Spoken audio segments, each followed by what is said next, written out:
Chapter 6. The Curse of the Devil Tree. "Good morning, Dr. Rabbit." I looked up from my desk, and there was Dr. Bear. "Good morning, Dr. Bear," I replied. We both smiled. Then I added, "And what can I do for you this fine morning?" "We had only a few patients this morning," he replied. "So when they were finished, I left Nurse Pinkflower in charge and took a walk around our mission. You know, Dr. Rabbit, our new buildings look great." "They certainly do," I agreed enthusiastically. "The chapel and classrooms, the girls' dorm, the boys' dorm, and now the new hospital. Dr. Bear, we can never thank you enough. What would we have done without you?" "Oh, I know the buildings look good," he admitted modestly, "but I've just been looking around at our rough desktops in the classrooms and the rough tabletops in the dining room." "They were the best we could do at the time," I said. "Yes, you had only boards that were 6 inches wide," he replied. "But, Dr. Rabbit, if I could find a big tree that would make boards 12 inches wide so that we could have nice new tops on our desks and dining room tables, what would you say to that?" "Why, that would be marvelous, Dr. Bear," I said heartily. "But where are you going to find a tree big enough for that?" "Well, I've looked everywhere on this side of the river," he admitted, "and there is nothing here. But, Dr. Rabbit, across the river there is a huge tree lying on the ground, on the side of the hill where Rippling Water's son Tom Pay planted his rice last year. It is 5 feet through at the bottom. It is 33 feet long up to the first fork, and it is 3 feet through there.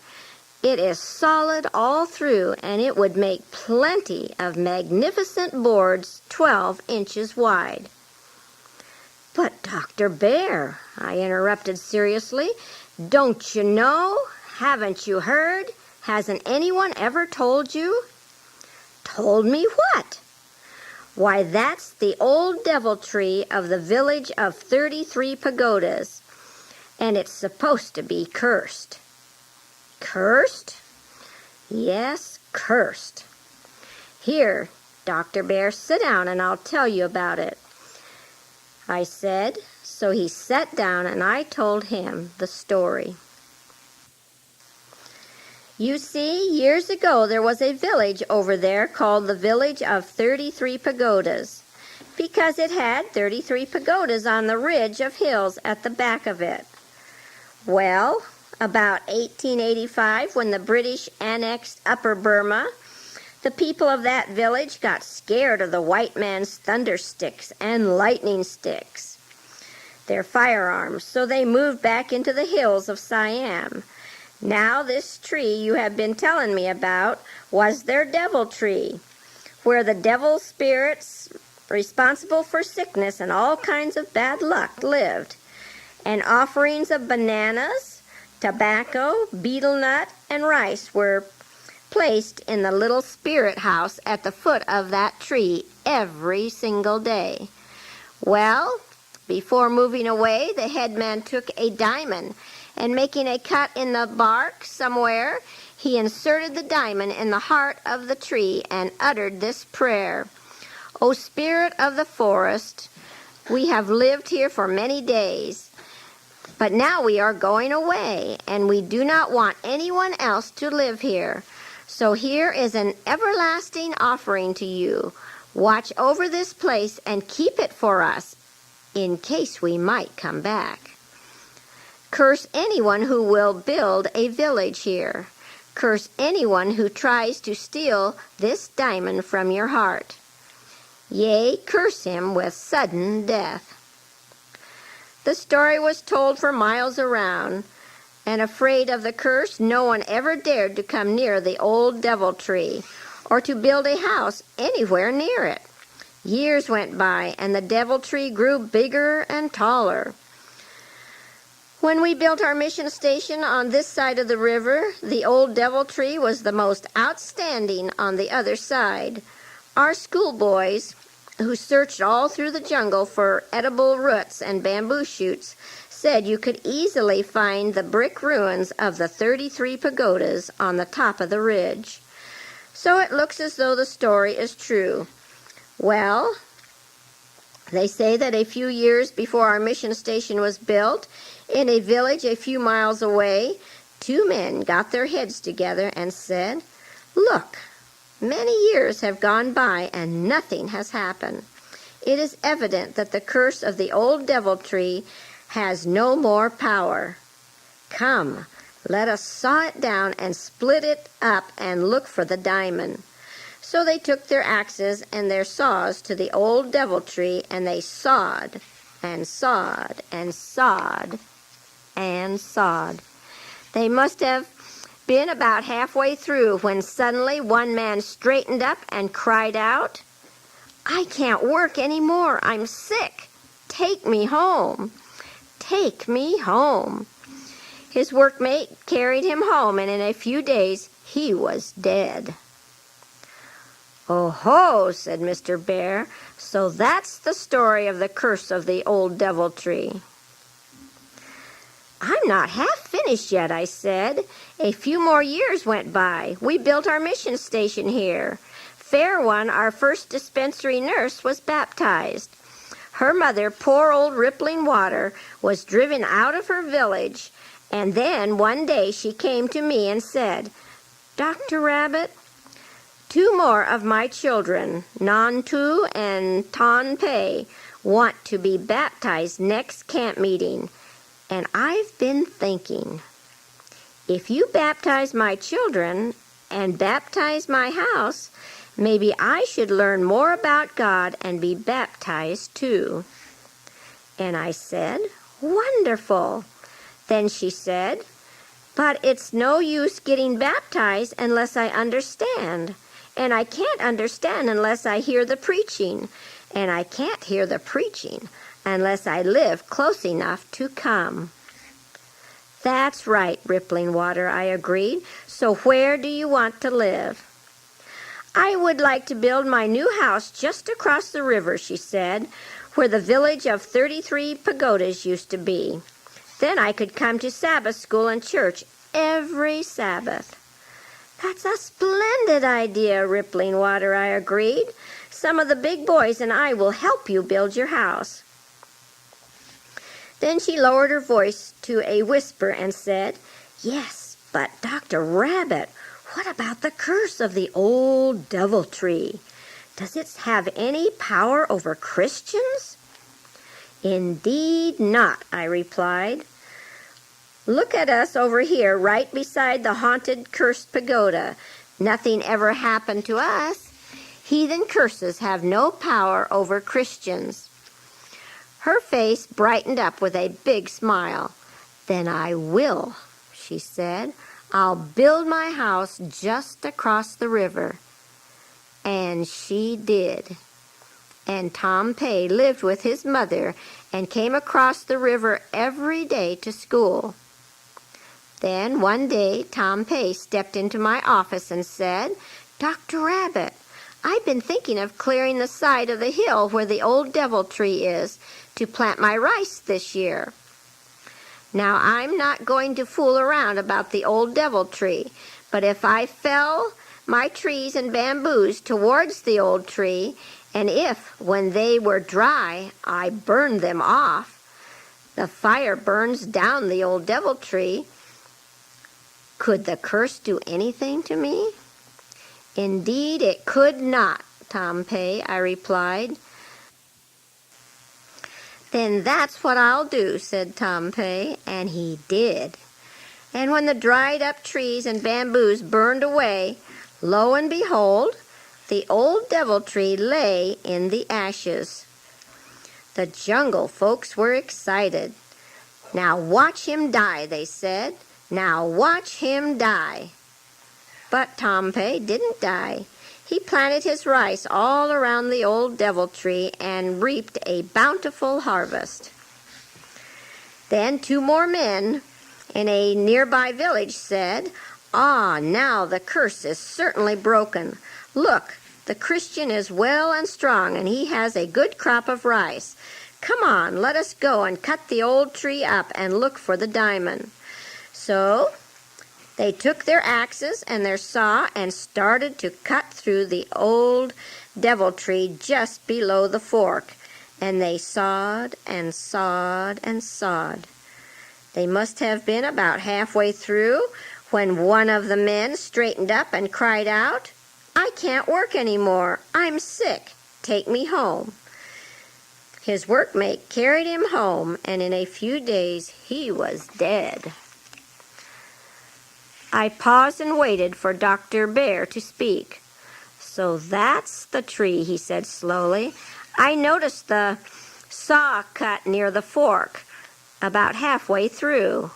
"Yes, Dr. Bear," I said. "That's the tree, and that's the story. Now what do you want me to do?" Dr. Bear was quiet for a moment. Then he said, "It truly is a lovely tree, and it would make wonderful desktops and tabletops." Then he grinned, and looking me straight in my eyes, he said, "Dr. Rabbit, I'm not scared. Are you?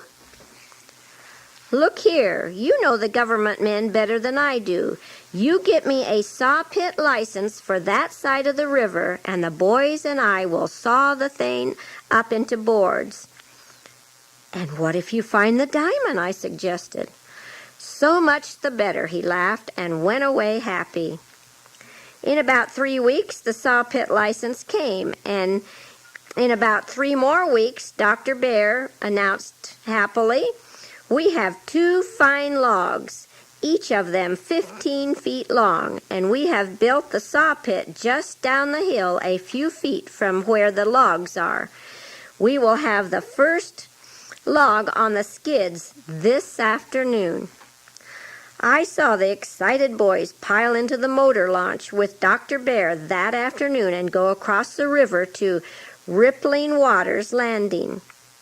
In about an hour, I heard a mighty shout of triumph, and I knew that the first log had been rolled into position on the saw pit skids. Then suddenly I heard the motor launch engine start up. I rushed out into the veranda just in time to see them carrying somebody into the launch. "Oh, no," I cried. "I hope no one has been hurt." There was no shouting or laughing as there usually was when the boys came back from work. I rushed down to the launch landing. "What's the matter? What's the matter?" I shouted. For answers, they pointed to Dr. Bear, who lay on the seat, white as death, groaning in pain. "An accident?" I questioned. "No, Doctor, everything went all right. The log rolled down as nice as could be, but as soon as it came to its place on the skids, Dr. Bear cried out in pain, 'I can't work any more, boys. I'm sick. Take me home.' So we have brought him home. Dr. Rabbit, you don't think that the—" "Oh, no, of course not," I replied hastily. "It has nothing to do with that curse. But by the time we carried Dr. Bear to his home, he was delirious. And that night, all through the jungle, the poor frightened people whispered, 'The devils have got him. The devils have got him. Now we will see who is the strongest, the white man's God or our devils.' We sent one of the boys for Nurse Pinkflower. 'Tell her to bring the fever thermometer,' I said, and by the time we had him in bed, she was there. His temperature was 105 degrees. "He had a chill last night," said Mama Bear. "I tried to persuade him not to go to work today, but you know how enthusiastic he is about those logs." "A chill last night, you said?" and I noted the time of it on my chart. Any fever during the night? Yes, she replied, but he said that he was all right this morning, so I thought it was just another attack of malaria. I think it is malaria too, I said, but you know, a person can get it again from the mosquitoes, and sometimes it can become very complicated. There could be some very bad mosquitoes over there by those logs. Fortunately, I had a short course in giving intravenous injections, so calculating about an hour before the time he had the chill the previous evening, I injected the proper dose of quinine. However, he had another chill, and we had to follow this program for 3 days before his temperature came down to normal. But for 10 days, Dr. Bear was a very sick man. Then our mission president advised him to take a rest in our rest home in the Shan states of northern Burma to recuperate. In 3 months, Dr. Bear was back with us again, as good as new, hale and hearty as ever, and it was very gratifying to see the jungle folks waggling their heads and to hear them say, "Oh, well, of course the white man's God is stronger than our devils. Of course, of course." Dr. Bear's illness led me to believe that the 2 men who died after sawing on the devil tree died of malaria. But I could never convince the jungle folks of that. They knew it was the curse that killed them. Would you like to hear about the diamond we found while sawing the devil tree into boards? Well, while Dr. Bear was away recuperating, we realized that those logs were too big for our boys to saw. We decided to hire some professional sawers. One morning, after my morning patients in the dispensary had been cared for, I heard a yell and a shout from across the river. Then I could hear the saw going double speed. It sounded so exciting that I sped across the river in the launch to see what it was all about. There were the men, as excited as could be. The perspiration was rolling off of them. Their eyes were bulging with expectancy. "What is it? What is it?" I shouted. "We came to something hard," panted the man on top of the log without slacking his speed. It may be the diamond." In a glance, I could see that they had started the cut at one end of the log, and after going about 1/3 of the distance, had stopped and started on the other end. Could it be that they had struck the diamond? I had thought that any diamond the headman might have inserted in the tree would be very small, maybe no larger than a grain of sand.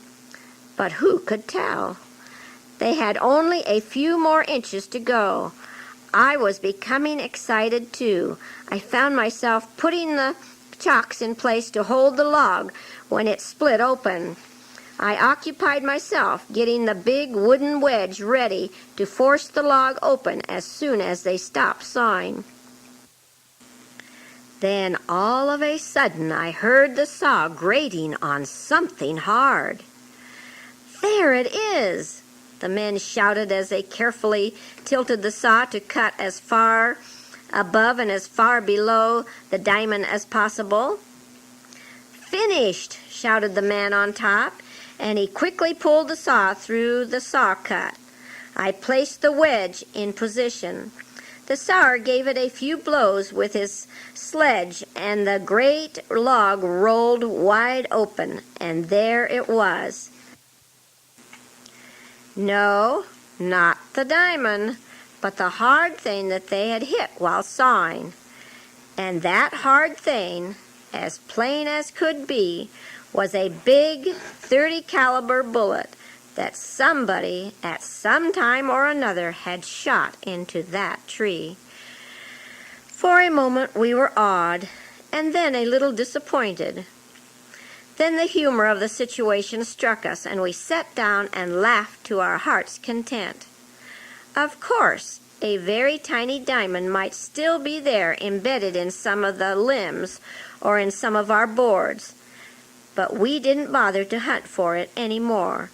We were quite satisfied with the real treasure that we got from the old devil tree. The brand new desktops and tabletops. And you should have seen the grin on Dr. Bear's face as he said, "It was worth it, wasn't it, Dr. Rabbit?" And I said, "It certainly was." And he added, "I feel the Lord surely wanted me to be here, right here at this time and for this experience." And I said, "I do too."